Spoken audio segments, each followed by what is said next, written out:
Definitely इस अभी का, क्योंकि they are playing after 41 years, right. और जिस तरह की हार हुई है पाकिस्तान को 2 मैचेस के अंदर, दे पाकिस्तानी प्लेयर्स कम बैक, उन्होंने जो गेम खेला बांग्लादेश के अगेंस्ट, एक वेरी पुअर सिचुएशन में से बाहर निकल के आए और एक अच्छा कन्विंसिंगली मैच जीता। पाकिस्तान हमेशा, आप देखें कि पाकिस्तान की हिस्ट्री रही है कि टूर्नामेंट की जो शुरुआत होती है वो कभी भी अच्छी नहीं रहती है उनकी, लेकिन सून एज दे उनका रिदम बनता है, वो अपना आ जाती है, वो मोमेंटम बन जाता है। Pakistan have nothing to lose, they know they have already been beaten by India 2 times, और इंडिया डोमिनेट कर सकता है। लेकिन अगर वो जिस तरह की क्रिकेट अभी इन्होंने शुरू की है for last 2 games against Sri Lanka and Bangladesh, I think उनके पास भी एक मोमेंटम बन चुका है, पाकिस्तान के पास भी।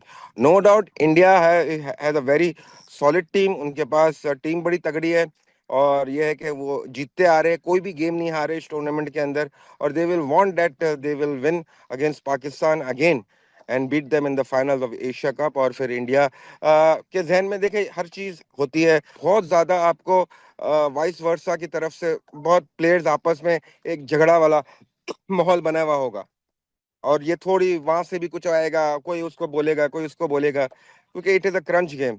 मेरे ख्याल से तीसरी दफा पाकिस्तान और इंडिया इस टूर्नामेंट में खेल रही है, और जिस तरह 2 गेम्स हुए, आप देखें कि 2 गेम में लोग का इतना इंटरेस्टिंग था। I think now the interest have grown up again, और लोग अगेन उसका ग्रो कर दिया इंटरेस्ट जो इंडिया पाकिस्तान का था। तो it will be a fantastic game of cricket, I think. जिस तरह से पाकिस्तान ने कमबैक किया अगेंस्ट बांग्लादेश, तो वो भी एक चीज नजर आती है, पाकिस्तान स्ट्रगल कर रहा है अर्ली ऑन बैटिंग के अंदर। हाँ, फील्डिंग का तो इशू आ रहा है, और फील्डिंग दिख भी रही है कि वो स्टैंडर्ड नहीं दिख रहा है। जिस तरह इंडियन टीम मशहूर है अच्छी फील्डिंग की वजह से, वो दिख रहा नहीं है standard. Standard is very low लग रहा है फील्डिंग का, बिल्कुल सही कहा आपने। सो आप अपना देखें कि जहां तक मिडिल ऑर्डर है पूरे टूर्नामेंट में, सूर्य कुमार यादव फ्लॉप जा रहे हैं, उनके बल्ले से रन नहीं आ रहे। बहुत मेन प्लेयर है जिस पोजीशन पे वो खेलते, और इंडिया बहुत रिलाई करती है।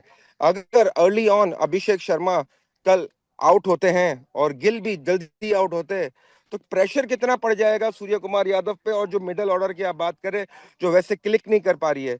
और आप देखिए कि पिछले मैच में भी बांग्लादेश के अगेंस्ट भी वो मिडिल ऑर्डर ने स्लो कर दिया कि वो 202 बनाना ही, तो वो 220 आराम से बन सकता था। तो ये एक वरिंग पॉइंट है, क्योंकि अभिषेक शर्मा का बल्ला चल रहा है शुरू में, तो वो रन आ रहे हैं, वो प्रेशर कम कर देता है मिडिल ऑर्डर पे। लेकिन दे हैव टू थिंक कि यार इट्स अ क्रंच गेम, यहाँ पर कुछ भी हो सकती सिचुएशन, क्योंकि Pakistan can come with a preparation of Abhishek Sharma को कैसे बॉल डालना है, गिल को कैसे डालना है अर्ली ऑन, क्या स्ट्रेटेजी बनानी है, वो आएगी स्ट्रेटेजी बना के। तो सोचना पड़ेगा कि मिडिल ऑर्डर जो है सूर्य कुमार यादव क्लिक नहीं कर रहे हैं, पूरे टूर्नामेंट में ऑफ कलर जा रहे हैं बहुत ज्यादा। फिर उसके बाद संजू सैमसन भी कर रहे हैं नहीं कर रहे, ही इज नॉट कंसिस्टेंस नहीं आ रहा। और हार्दिक पांड्या क्योंकि वो करते हैं, उनका भी हो रहा है कि इतना ज्यादा क्लिक नहीं आ रहा, नजर नहीं आ रहा है। बिल्कुल सही आपने, क्योंकि बीच में भी एक सवाल पूछा था और मेरे जहन में यही बात आई थी, मेरे जहन में यही आई थी कि विराट कोहली के एरा में टाइम पे जो फील्डिंग का स्टैंडर्ड था, it was top of the shelf, और फिटनेस का लेवल भी। वो चीज अभी दिख नहीं रही है कि उसने उतनी ज्यादा फिटनेस नहीं नजर आ रही है, और वैसा नहीं लग रहा है कि फील्डर्स एफर्ट मार रहे हैं, फील्डिंग्स की प्रैक्टिस कर रहे हैं, ज्यादा से ज्यादा टाइम फील्डिंग को दे रहे हैं।